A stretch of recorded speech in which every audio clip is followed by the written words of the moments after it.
We've returned to the community garden. Today we've got a meeting, actually I think I can see someone over there. We've got a meeting today about the gardens. It's been about a week since I was here, but what I wanted to say before we have the meeting, I'll tell you what it's all about. YouTube. Thanks so much to everyone that's watched the videos so far, I really do appreciate it. You can see that I'm posting little clips, but YouTube is the place to watch the full episode, showing you exactly what's going on. And it's going to go in time order going forwards, so you'll know exactly what I'm up to, because I do so many different interesting things. We've got a Norfolk tour, which I'm doing. I've got a little idea for the best Premier Inns in Norfolk. What an amazing video. So yeah, make sure you subscribe, check it out. Let's go for this meeting. Also, another thing, I absolutely love this space. Look at it. The chair's in shade today. Looking forward to see. Oh, there's a few people in the garden. Well, this will be interesting. Okay. Actually, I think that's John over there. Oh, someone's come through the gate. Is it Dave? Hey, Dave. Hey, dude, you alright?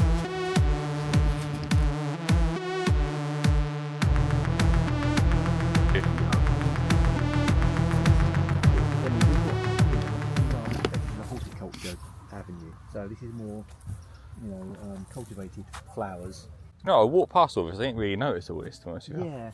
There's an actual bed here, though, isn't there? Yeah. So basically, there are areas of improved soil. Again, Colin can actually tell you specifically where they improved. Because there are certain places where they put like a ton of manure-enriched soil. Yeah. Which obviously is in contrast to that more sandy, bare, sparse soil we've got everywhere else.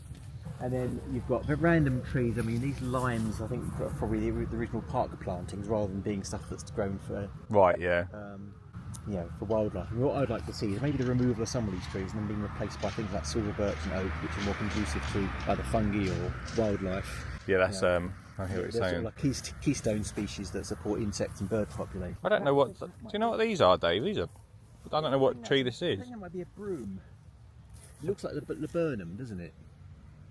It's beautiful, isn't it? Pods, yeah, it's quite spectacular. There are various kinds of buddleia. That's quite a spectacular one. Yeah, I've just planted by them actually. That one there, apparently, is quite a rare one. You said that should be preserved and looked after. You can see where they're netting at the base. That's quite a rare and unusual one. Over here, we planted some bird cherries. You can see that circle of, so that's obviously a wildlife specific addition to the garden to sort of feed the birds. And there are bird boxes and bat boxes. That's the other thing we could be doing, bird and bat boxes. Yeah. Are there any up here or not? I don't know. Yeah, this end. Oh, there's one over there somewhere. Sort of looking opposite the gate of the veg garden. A lot of the trees were here planted quite recently, so they haven't had a chance to put down very deep root. But where you see them under stress like this, it's because they're fairly recent and haven't had a chance to develop rootstock. No. Maybe because the rootstock isn't maybe suited to this soil type as well. Yeah. So in this area I think these are actually quite nice heritage varieties there. The prize plant, that's a quince. So that's got some suckers which need trimming off.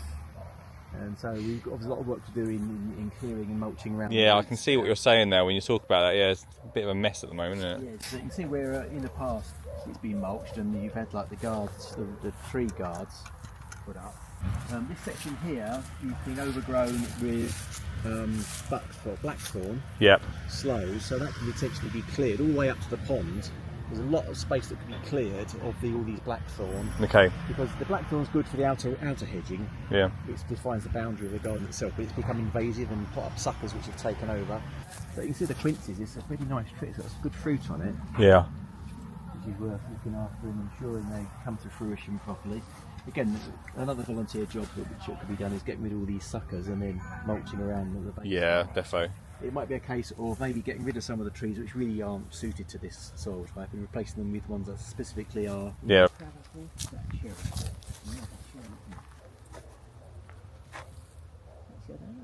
say that was? It's like a cherry to me. It's the cherry, isn't it? That's not right. You should expect There's cherries some to up the be top. ripe, I think isn't there's one up the top, right? I don't know if it's possible to hybridise cherries and plums if they're both from Prunus family.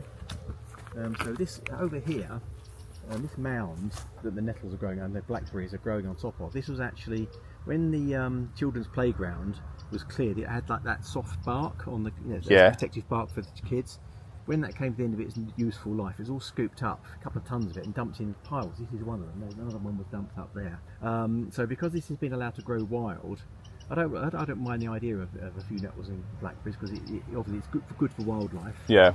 And we can eat the nettles as well. So we, one of the ideas I had was maybe we leave a few nettles, both for wildlife and for wild forage, so we could cook with them. Nice idea, yeah. Soups.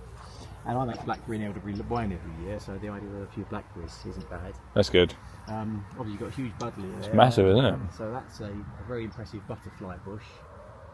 So there's certain areas, like that. So there's certain areas that could be cleared. So this is our soft fruit area. There's still a lot of raspberries and gooseberries in there, which we gave a good watering the other day.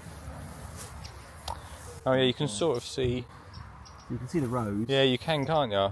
Yeah, Colin will be able to tell you which are early fruiting, like summer strawberry. Some are summer varieties and some are autumn varieties. Yeah. And the pruning regimes are different, so he can tell you which is which and what the pruning regime needs to be. Again, that's been taken over by a lot of these suckers of blackthorn. So once those are gone out of the way, that will leave a lot of space for planting something else. Yep. And all the way around here as well. This is very fertile soil. Down, I don't know if you can see it, because you're she's coming here actually. So down by the side, this is quite a big area. Once you can see production. There's a bug out. Oh yeah. That's I didn't even know, would hasn't been tended for years, but I'm sure it works. I guess the more neglected and derelict it the becomes, better, yeah. the better it is for the bugs. So again, the pond area. I mean, the idea was that the pond wouldn't, even though it looks quite idyllic, I think, like this. It's 22 foot wide by 8 foot across. So one thing we did recently was to cut back some, because the roses were, draping right over the top of the pond. So quite a few of those have been cut back. Yeah. And I've pulled out a few of the reeds, and Paul and myself have been taken in turns in sorting the pond out. Is this Lindy? Yeah, it is. Yeah. So I put some ranunculus oxygenating pondweed in there, but the only trouble is, of course, this duckweed spreads so rapidly that it blocks out the light from anything underneath. So I have to keep clearing out the duckweed just to give some light to the ranunculus. Yeah, makes sense.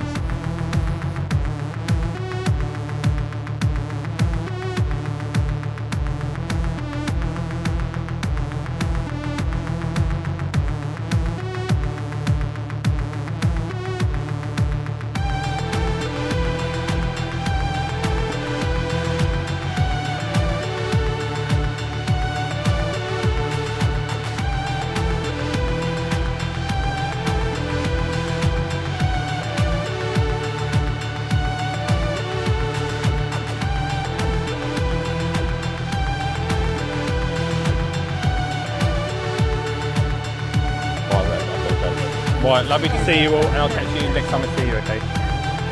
Good luck on Sunday. And I'll let you find out how you go on.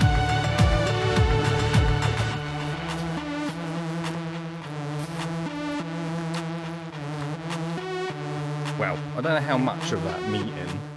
Which way am I going to go out? Is this the exit? I think we can go this way. I don't know how much of that meeting you got. I love coming down here.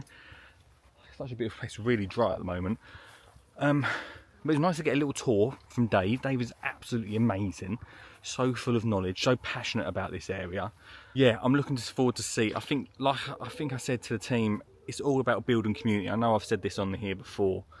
It's all about building community over this next few years, or at least this year, and I think we can do it. I think we're very much. Maybe I'm naive already.